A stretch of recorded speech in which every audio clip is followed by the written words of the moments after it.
The King of the Wasteland. Ah, yes, The Witcher 2, the assassin of kings. So, beginning this game, I did find it a lot more enjoyable than the first one. If you have seen my review about Witcher 1, or even seen a single playthrough from my single episode from my playlist, I mean, you might get the idea that I did not really enjoy the first Witcher game at all.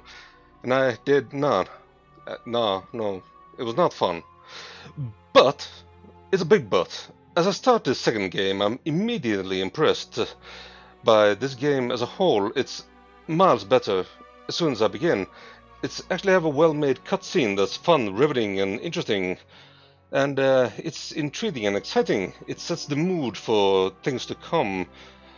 And as I press start, I'm immediately surprised by a feature that says import Witcher 1 save, which basically means that I can import my save game from the Witcher 1, which is really fun, because it means that I can bring along like weaponry and armory and possibly some choices I made. I'm not actually sure about that. I'm not actually sure how extensive it is, but it's a really nice feature that yeah, it's fun. So as I open it there, you can see there's these two that are files from my previous game, The Witcher 1, which are actually the only thing ever that made me happy that I even bothered to play Witcher 1. That might say a few things, because it wasn't fun. But this is. It even starts off pretty nice. It starts off with like a memory sequence where you engage in combat, which is basically how you learn how to fight and use your skills and whatnot. It's kind of a nice way of doing things, because it's not really hand-holding. It's challenging, tough and hard, which is kind of what I'm into. Even though playing on dark mode, I'm still able to do it, even though it's my first time playing. So it's a nice way of learning things. Really. Yeah, I did die a lot. He stabbed me. Oh, well, wow, okay, yeah, just like that. I did die a lot on my first playthrough, but it's fine. I mean, that's how it should be. And that's how you learn. Game over. I saw this a lot. Now, the skill tree of this game is very simple. It's basically this. You have a choice of magic, swordsmanship, and alchemy. Now, I'm pretty sure nobody ever actually picks alchemy, but magic and swordsmanship is pretty fun. You can also have a part of the training and the warm-up. You have 35 points in total, which is your levels. You get 1 point each level. So basically, since playing dark mode, I mean, it's my first time, I ended up picking mostly health improvement stuff, armor improvement stuff, and damage improvement stuff, which is pretty fine for me, I guess. If you play in normal mode, you might want to do some more magic, but yeah, it's very well-rounded. You can do a lot of stuff actually. But seriously, who picks alchemy? It's not that great. So early on, as you arrive at Flotsam, you might be encountering a lot of dangerous monsters inside the forests. They might be a bit overwhelming and plentiful and bountiful, but eventually you get into the groove of how the game works. You learn how to use spells, traps, and magics and whatnot.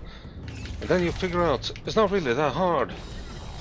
Even though they're a lot stronger than you.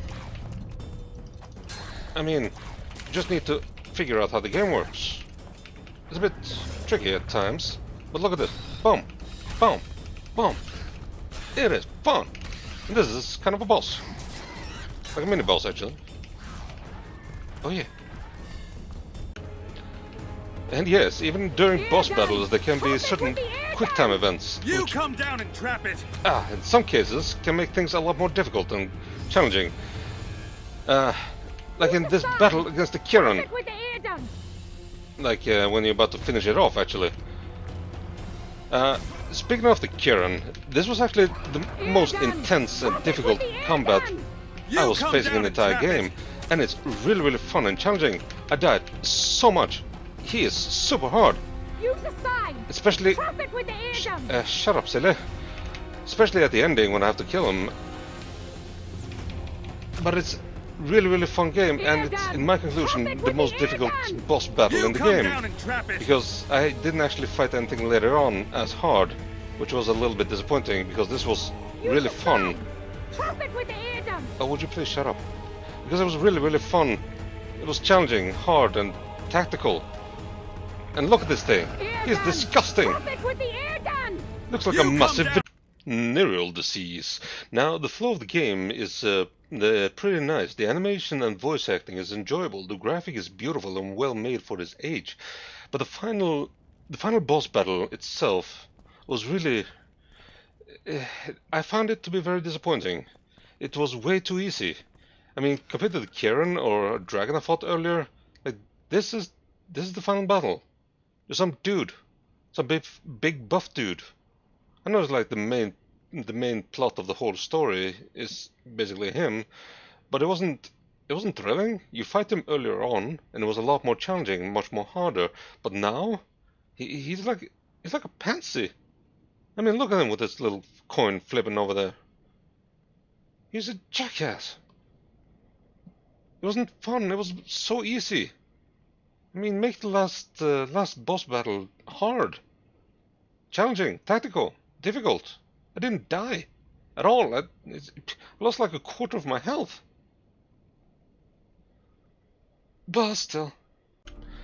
But, you know, all in all, the story is intriguing, the world building is nice, and playing this game, it actually feels like I'm reading parts of the book or living myself into it, and that's a really nice feeling. It's pretty sweet. I haven't actually read the book. Shut up. I haven't actually read the books, but you know, it feels like it is part of the book. There's a lot of story, a lot of well-made story, and it's a lot better written than the first game.